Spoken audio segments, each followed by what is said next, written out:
The system is broken. It's been broken since 2005, and it's still broken today, 21 years later.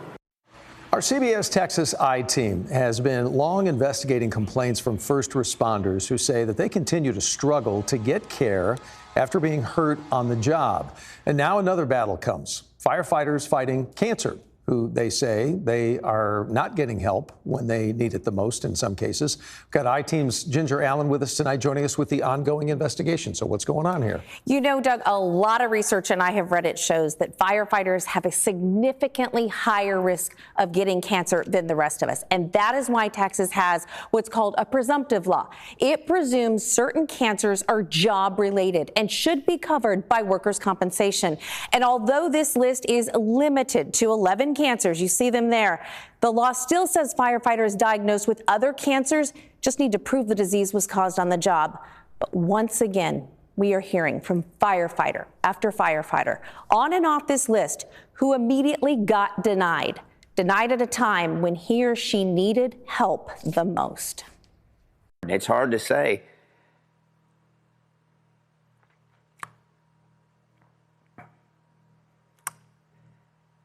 It's hard to say. I'm happy I'm going to heaven.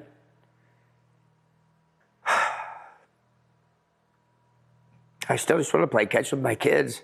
Brandon Rodriguez is a proud boy dad. 2 sons, 18 and 19 years old. It's where we hang out. They come home from school and we play catch. He's also a proud 29-year veteran Fort Worth Fire Captain. May 1st of 2023, I was diagnosed with esophageal and tongue squamous cell carcinoma.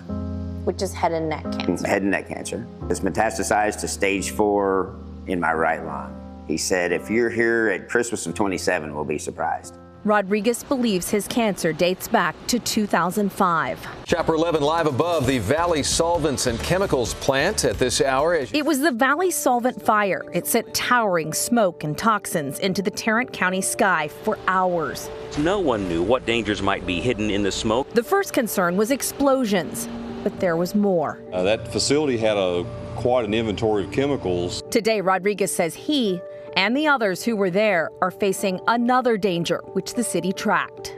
Everything that's highlighted was a known carcinogen.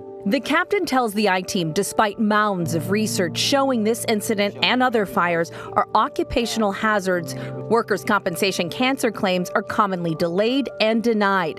Rodriguez says it's cost him tens of thousands in money and sick time. It lets me know that the city knows that cancer is going to be an issue in the future, and they wanted to track it. The frustrating part is they wanted to track it, but did they want to cover it? When you get that diagnosis, is a denial just assumed? From our firefighters, that's what all of us assume. 28-year veteran Troy Clark also fought the Valley Solvents fire. He was also diagnosed with cancer, prostate, a cancer on the presumption list. But he says that also didn't seem to matter. It seemed like we were all being denied. How much of your own money do you think you're out? $22,000. It was heartbreaking to hear that this job that I'd loved for 20 years at the time and devoted my whole life to, it's like they just told you no. Anytime you file a claim with them, you're denied. In October, doctors told veteran Fort Worth firefighter Todd Brook he had stage 4 pancreatic cancer. Yeah, a job I've done for 30 years, and I feel like somebody ought to do something right, do with the right thing. With 3 decades of exposure to carcinogens and no hereditary nor other health risk, he's convinced his cancer is work-related. Everybody knows that it's the caustic that where we're breathing. Everyone knows that. It's just nobody's going to take responsibility for it. Brooke and many others have turned to Robert Webb and Mark Ware, who also fought cancer and workers' comp. In 2015, he was the first firefighter in the state of Texas to win presumptive coverage. The first after a fight and an entire decade after the law was passed to help firefighters get cancer claims covered. I was the poster boy for getting approved. So the 2 former Fort Worth firefighters formed the Cowtown Cancer Coalition in 2015 to help others navigate the system. am educating people on how to fight their claims. Based on their research, 2/3 of firefighters gave up after being denied a claim. Who's to blame? Webb and Ware say insurers, third-party administrators, and the North Texas cities which hire those companies. What's a firefighter's job? To be with a stranger, to be with a resident that they serve on the worst day of their life and be there for them and put their life on the line. And then the day that it's the firefighter's worst day of their life, when they get that cancer diagnosis, they're like, sorry, it's not our problem. Following our I-Team investigation into these complaints, the Texas State Association of Firefighters released a statement saying too many good people have suffered or died from cancer they contracted on the job only to be abandoned by their cities or their insurance carriers. Abandon is a sad and scary word. Yes, ma'am. I think it's accurate, though. We've made it a priority for us as a state association to make sure that we continue to fight those fights. State documents we've obtained show firefighter cancer claims are on the rise, from 54 in 2018 to 90 in 2025, 584 claims altogether. There's a lot of cases where our members just get tired of fighting that fight and they go take care of themselves and go back to work. Choosing precious time over a bureaucratic battle.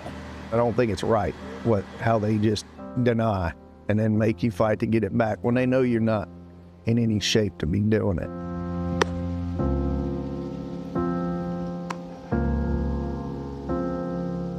I'm happy about heaven, but I'm not done throwing the ball yet.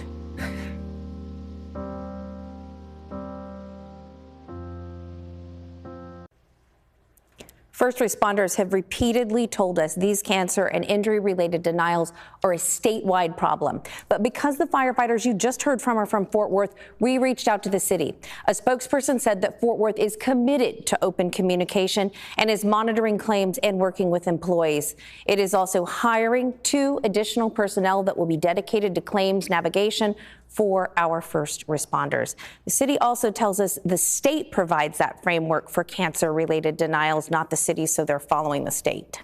First and foremost, this will get your blood riled up. We can sit here and talk about an hour on this thing, if not longer, but let me dial it back for half a second.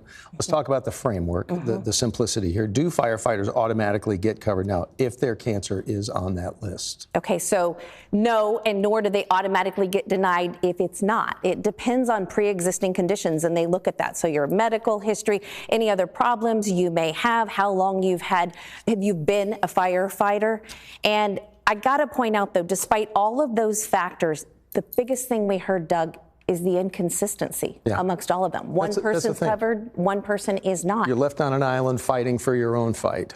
At a terrible time. Right. On a positive note, state advocates and lawmakers are now working for change, and we will continue to watch for that and report it to you. You want somebody on your side? There she is right there. Ginger, thank you. Thank you. Big thanks to the I-Team.